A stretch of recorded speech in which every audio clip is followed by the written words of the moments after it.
Hello,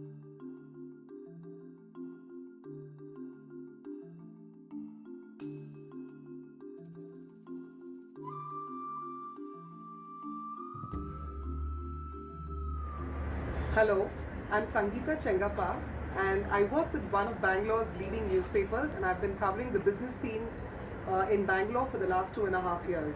Bangalore has become synonymous with India. I think about 8 or 10 years ago, no American recognized Bangalore as one of the cities in India. About 25 years ago, this was the pensioners' paradise and resembled any cantonment city of British India. But today, Bangalore has transformed with teeming technopolis thanks to the information technology crowd. And it all began when Texas Instruments, the American semiconductor giant, decided to set up shop in Bangalore, followed by others.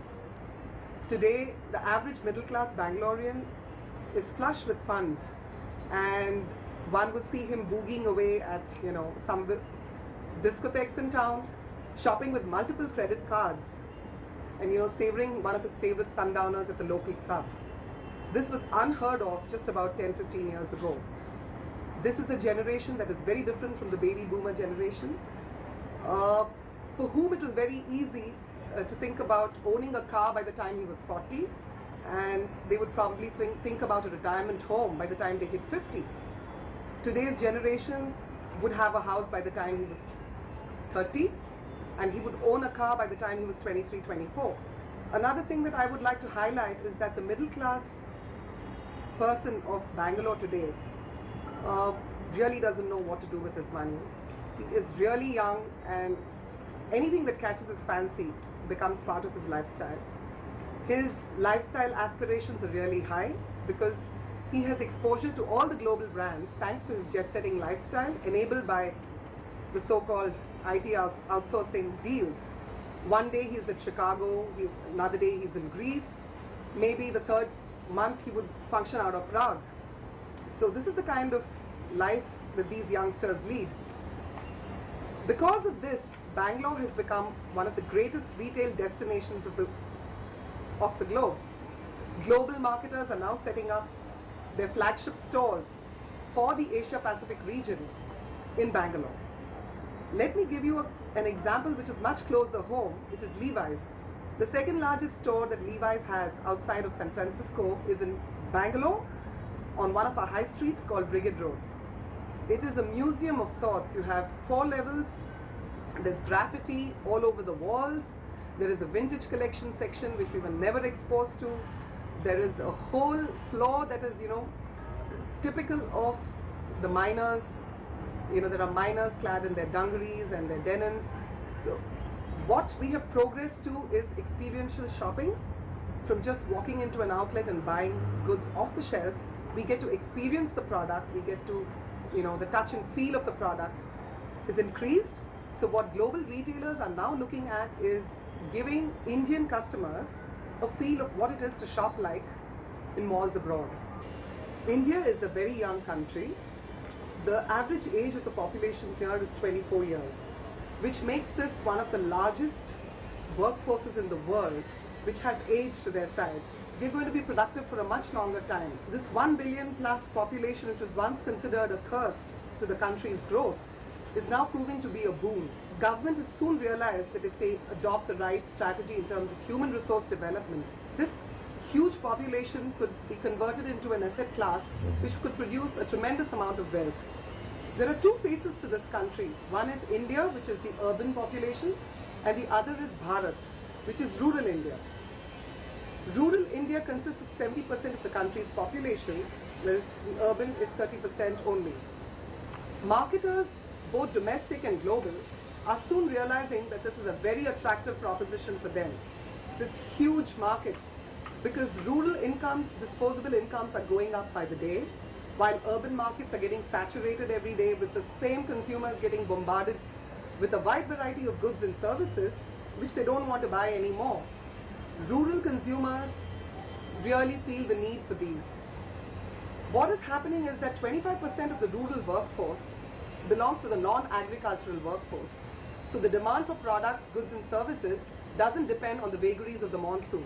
And this 25% accounts for 50% of rural expenditure, which is a really important statistic. So while there has been rising costs, input costs, this hasn't affected people's buying. Buying has been consistent, demand has been consistent. They have a lot of money at their disposal and very few avenues to spend it. Making full use of this, global marketers like Hindustan Lever Limited and the biscuit giant Britannia devised whole new strategies for the rural market. Hindustan Levers got into small sachets costing 1 rupee and 2 rupees per sachet of shampoo and got into small soaps which they sold in the rural markets. What matters to the rural customer or the consumer is not economy so much as the low unit price and pack size. And they want to buy every week because they are paid weekly wages. So this makes a whole lot of a difference. And what you would be most surprised to hear is that in 2006, most of the fast-moving consumer durable companies made 40% sales from the rural areas. And this figure is bound to rise in the coming years. We had a company here, an Indian company that was bought up by eBay, and there's a whole lot of shopping that's happening online, so much so that rural guys are now empowered to start businesses of their own by just putting up their goods for sale, which are totally indigenous to their areas. For instance, cane baskets, specially woven carpets.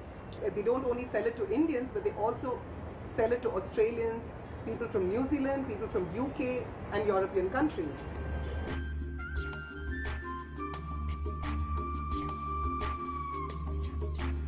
The 742 million people who live in rural India in about 600,000 villages constitutes the single largest market for the whole world. In 2006, the rural sector grew 14%, while the urban sector grew at just 8%. So you can just see where the revenues are flowing in from. Britannia, which wasn't going anywhere in terms of revenues, decided to reach out to the rural consumers across the country by introducing smaller pack sizes. Their strategy was small in order to get big. So what they did was they came out with 4 biscuits in a pack costing just 1 rupee, 5 to 10 biscuits in a pack costing just 2 rupees, and put it in different transit clusters at railway stations and bus stops, which can be accessed by a lot of these people traveling in and out of villages to the towns and outside the towns.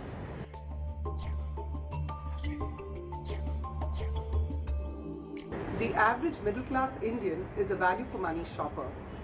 So while David Ogilvy once said, the consumer is not a moron, she's your wife, the savvy Indian marketer realizes that there's more to the Indian consumer than just the wife.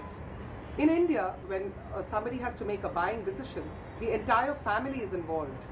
When it comes to buying a car in the family, 11 and 12-year-olds are major decision makers. They influence the decision of which brand has to be bought, whether it is a Santro or whether it is a Hyundai Accent or a Honda City. The 11 or 12-year-old prevails upon the family to buy A brand versus B brand, and the parents just look on helplessly. At the same time, you have a really paradoxical situation where you would find a 17-year-old teenager shopping for jeans with his mom. And he would even be getting inputs from his mother about what color to pick up and what color would suit him best. And he would also allow his mother to pay for it.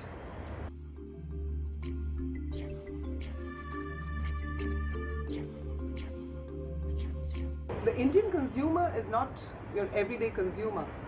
India is like many different countries, all put into one neat basket. So the consumer of the south is very quality conscious, while the consumer up north is price conscious. The western market is different from the eastern market. No longer is India part of the Asia-Pacific market. Every global marketer has an India-specific strategy, which is totally different from the strategy for the rest of Asia-Pacific. They would split up India into different areas, different territories. Each region would have a distributor, regional distributors, and so on.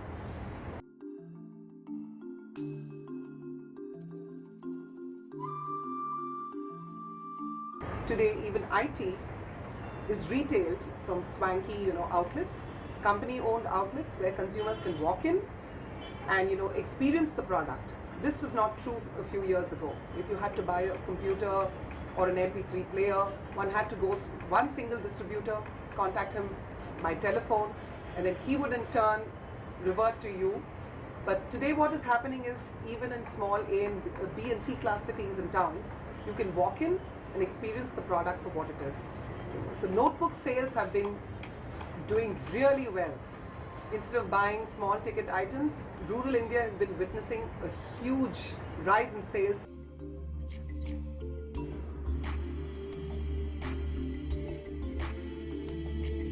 Lots of companies, global corporations from across the globe, have made substantial investments in various sectors in India.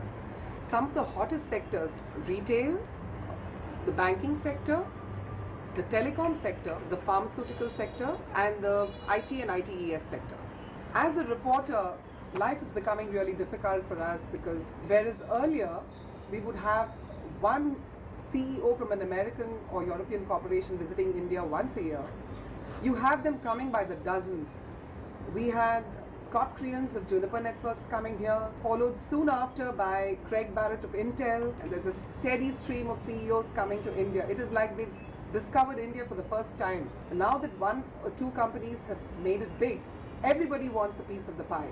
Suddenly they all want to come and see this energetic, talented workforce. We were always energetic, we were always talented.